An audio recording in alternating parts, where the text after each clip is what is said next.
দর্শক, আমি দাঁড়িয়ে আছি বাগেরহাটের শরণখোলা উপজেলার চারগাঁড়া নামক এলাকায়। এলাকাটি বিখ্যাত।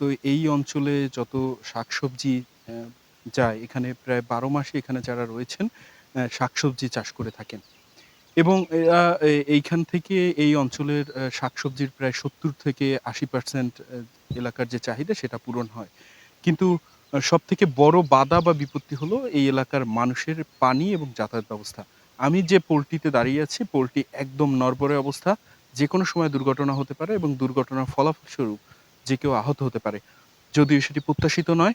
তবে আমার পিছনে যে খালটি দেখতে পাচ্ছেন দর্শক, এই খালে টগর এবং কচুরিপানায় প্রায় মেক্সিমাম টাইম পরিপূর্ণ থাকে। যে কারণে স্থানীয় যারা রয়েছেন, যারা এই টগর এই পানি ব্যবহার করে থাকেন, তাদের বিভিন্ন সময় এই টগর আটকে থাকার কারণে আ আ বিভিন্ন রোগ হয়ে থাকে। বিভিন্ন ধরনের যে অ্যালার্জিজনিত রোগ সেগুলো হয়ে থাকে। এছাড়া এই পানি অনেকে ব্যবহার করেন বিভিন্ন সময়। এই পানি তারা ব্যবহার করার ফলে অসুস্থ হয়ে পড়েন। এজন্য এ এ মেইন ২ টি কারণ স্থানীয়রা জানিয়েছেন। সেটির একটি হলো জাল এবং জাল দিয়ে আটকিয়ে রাখার কারণে অনেক সময় এই টগর সরে যেতে পারে না। অনেকবার এখানে স্থানীয় যারা রয়েছেন তারা এই টগর উঠিয়ে ফেলার চেষ্টা করেছেন। কিন্তু এখানে আরো একটি সমস্যার কথা তারা বলেছেন। সেটি হলো এই খালের যে গেট রয়েছে, সুইচ গেট, সেই স্লুইস গেট থেকে পানি আসা যাওয়ার প্রবাহ কম হওয়ার কারণে আ এখানে এই টগরগুলো আটকে থাকে। আমরা আজকের এখানে যারা সাধারণ জনগণ আছেন তাদের কাছে যাব এবং তাদের এই সমস্যার আ কারণগুলো শুনবো এবং সমাধানের পথটাও খোঁজার চেষ্টা করব। আমাদের আ ব্রিজ নেই। সে সমস্যাটা হলো প্রধান। আমাদের যাতায়াতের ব্যবস্থা থেকে আমরা বিঘ্ন। আমরা বিগত দিনেও আমরা এই রা পোল, ব্রিজ এটার থেকে যে ঝুঁকিপূর্ণ ব্রিজ তাতে এই পোল তাতে আমরা কিন্তু যেকোনো সময় যেকোনো মানুষ আ অ্যাক্সিডেন্ট হতে পারে। সেক্ষেত্রে একটা মানুষ অ্যাক্সিডেন্ট হলে তার দায়বদ্ধতা তার পরিবারেরই হয়।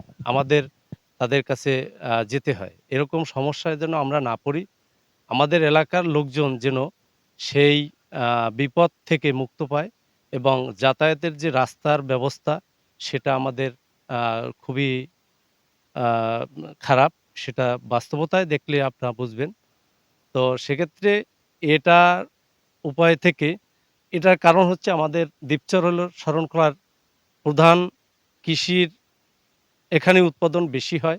শরণখোলা আমরা জানবেন যে শরণখোলায় আমাদের সর্বোচ্চ কৃষির উৎপাদন প্রাণকেন্দ্র। আমি সেক্ষেত্রে আপনাদেরকে বলতে চাই যে আমাদের দ্বীপচরের পাশে ভেড়িবাঁধ।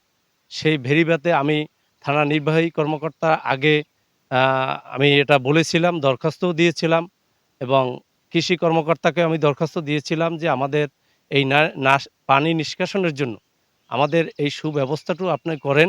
আমরা কোনো যাতায়াত করতে পারি না। ২ নাম্বার সমস্যা একটু বৃষ্টি পড়লেই সব তলায় যায়। সমস্যা এই জায়গায় দিয়ে আপনার দেখা যাচ্ছে নেওয়া যায় না। হয়তো দেখা যাচ্ছে আমার যে বড়, বড় ঢোপ হয় ওইটা মাথায় করে ওভার নেওয়া লাগে।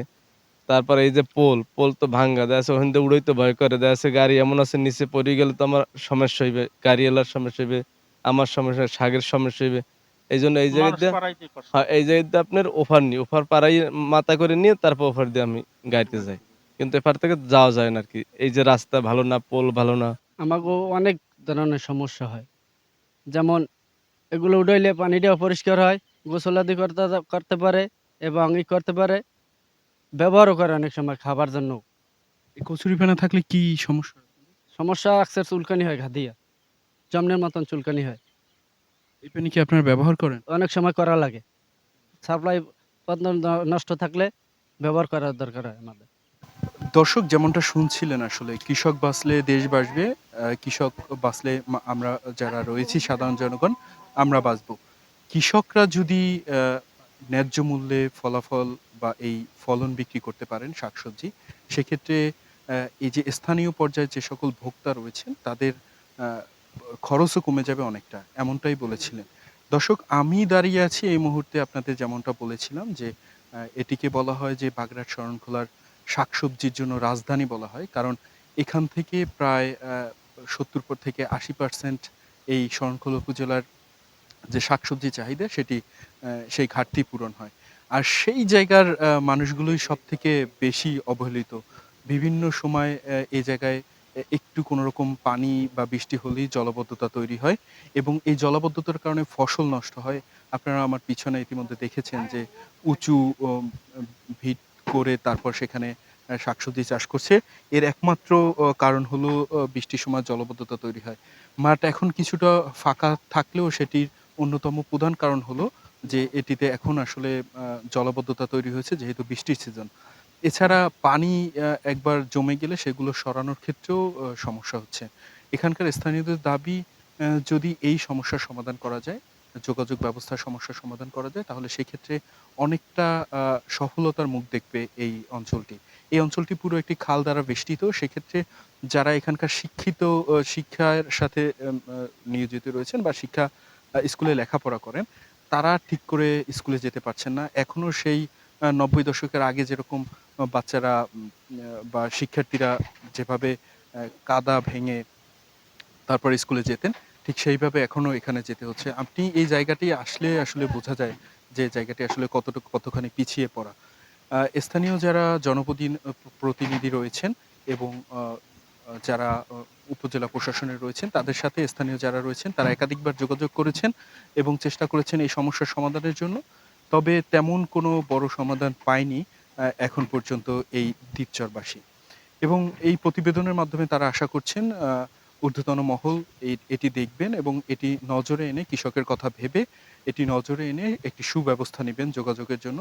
যাতে এই এলাকার শাকসবজি বিভিন্ন জায়গা শরণখোলা উপজেলার চাহিদা মিটিয়েও দূরে ঢাকা বা খুলনা বা বাগেরহাটে আ আমদানি বা রপ্তানি করা যায় সেটির যেতে পারে যদি যোগাযোগ ব্যবস্থা অনেকটা উন্নত হয়।